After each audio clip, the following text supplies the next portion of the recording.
Hello and welcome to today's daily news report where I cover all of the biggest stories affecting your wallet, life, and money. You watch this channel each day because I keep you in the loop on what's really going on in Washington, D.C. with President Biden and the U.S. economy. Before I jump in, I just wanted to start today's video by thanking everyone who has served or is serving in the U.S. military. Thank you so much for your sacrifice.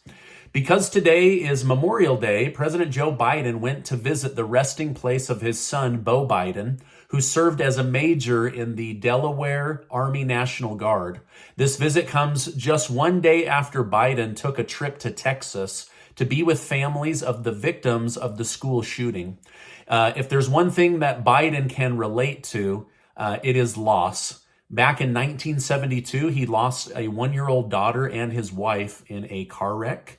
And then has lost one of his sons to cancer. Even though Americans are currently divided, we can stand together in thanking our military and those that fight for our freedoms. So thank you so much. Biden has now urged Congress to act on building new gun control laws. He has long been against Americans having the right to purchase guns with 100-round magazines, as he feels it is not necessary for self-defense or hunting. Some argue that the Second Amendment allows for this type of weapon, but Biden said the Constitution, the Second Amendment, was never absolute. This drove gun owners absolutely bonkers. You couldn't buy a cannon, he said, when the Second Amendment was passed. Joe Rogan, who is a nationally syndicated podcaster, commented on this and said, "Is the answer to take everyone's guns? Well, gun owners aren't going to give up their guns, and only criminals are going to have guns if they go down this route." So basically saying, listen, criminals are always going to find a way to get access to guns. This morning, President Biden even suggested he might recommend getting rid of 9mm handguns in addition to assault rifles. So, they say Republicans get irritated when they say they're coming for our guns. Then they say things exactly like that. Oh, we're coming for your guns. So he's drawing a lot of backlash from both sides. From the one side that says, why aren't you moving faster? And the other side saying, you're stomping all over our Second Amendment rights.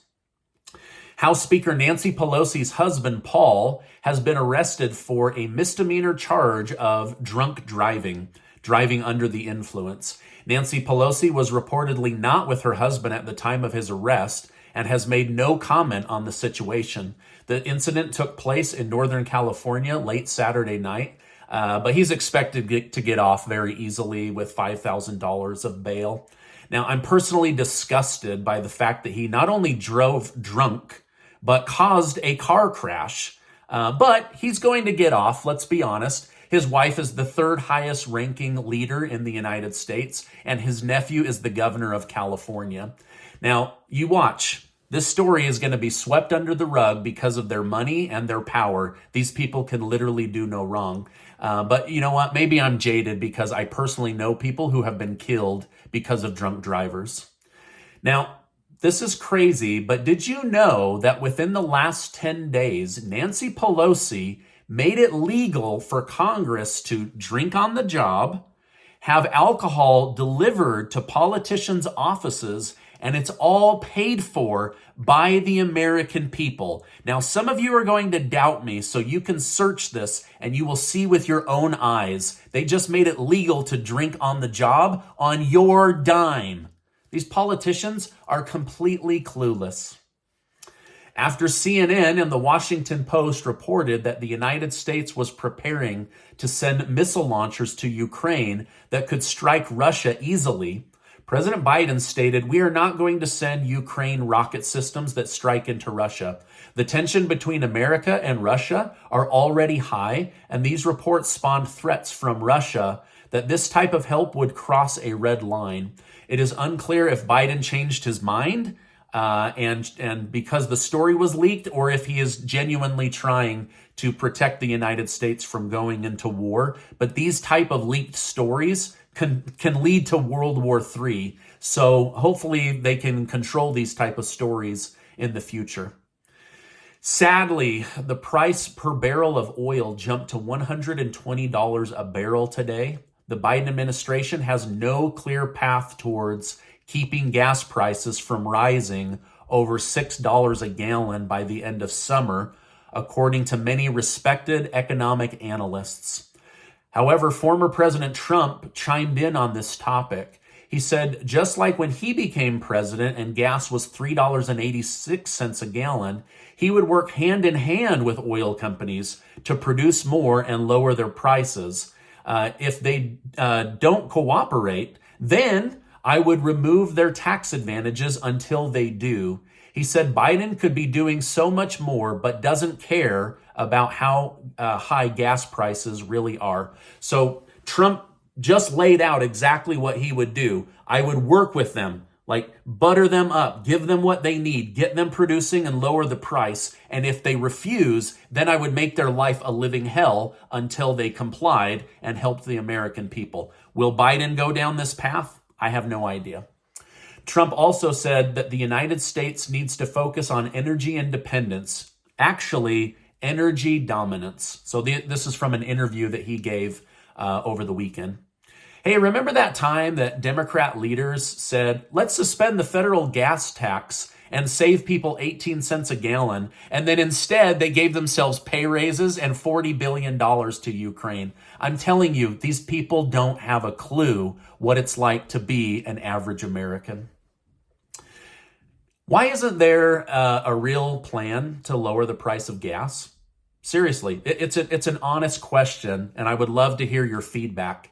Either they don't know what they're doing, or they know exactly what they're doing, and they're using it to force you into buying an electric car during this great transition that Biden has been bragging about. Honestly, I don't know if they care whether the price of gas is high, but I know you do, and I know I do. But they're so out of touch with the American people. Anyway, let me know your thoughts in the comments. Do they not know what they're doing, or do they know exactly what they're doing? Maybe just say that. They don't have a clue. They know exactly what they're doing. Right here in Utah, the price of gas is up almost 25 cents in about 10 days. So I know many, many people that this is just absolutely crushing their households because it makes everything more expensive. Over 5,000 flights have been canceled today due to fuel and staffing issues. Now, this happened before and airlines blamed it on COVID, but I told you the truth that they were lying, and now they don't have COVID as an excuse, so we can see that they are in fact drowning with a lack of staffing. So if you're looking for a job, apply at the airport. There's really, really great jobs. They've got great flight benefits. It's a great industry to work for, and they absolutely are drowning right now with staffing issues. On top of that, the CEO of Delta announced today that they will drop 100 flight routes for the entire summer, which will make it harder to fly and more expensive to fly. But they say they have no other choice but to start dropping routes all across the United States. Does anyone else feel like we're living in a twilight zone, right? Where America has to beg people for baby formula. We have to borrow money from another country. Then we give it away to another country. Then the country we sanction, their dollar is actually doing better than our dollar. I mean, I'm serious. It's like, I feel like I'm living in the twilight zone. It's crazy. All right, let's go back in time, right? In 1984, America chose to increase the age to buy alcohol from 18 up to 21 years. In 2020, America chose to increase the age of buying tobacco from 18 to 21. But as of right now, you can buy certain firearms at the age of 18. And this is what's leading to a lot of these crazy shootings. Republican Representative Adam Kinzinger said that increasing all gun purchases to age 21 is a no-brainer. Kinzinger went on to say that if you look at the Parkland shooting, Buffalo, and other shootings, it's usually people under the age of 21 getting access to these guns. Now, he said this should be a no-brainer to increase that. And I don't know much about this Kinzinger guy, but to me that kind of seems like a no-brainer as well, right? Now, gun control isn't the only issue brought up regarding the recent school shooting. The response from Texas law enforcement fell short that day, and now they know it. The officers waited close to an hour after the shooting began to go into the school. This has brought mass criticism from the community, where some argue lives might have been saved if they had reacted faster. A member of the Texas Department of Public Safety admitted it was the wrong move, and that now, operating with hindsight, they should have moved in faster. Unfortunately, they did not. Although there was one Border Patrol agent, this guy's a total hero. When he heard about this, he borrowed a shotgun from his barber. He was getting his hair cut. He went to the school. He snuck in through a window, saved dozens of children, including his wife and his daughter. And that story's not really being told in the media, but this guy's a total hero. He got a lot of people out of that school.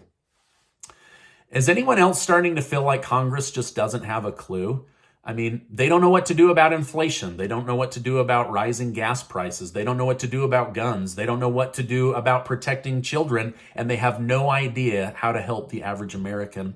It's no wonder their approval rating right now is sitting at 18%. Super low. All right, now this is my update for today. As I know more, I will definitely come on and share more with you.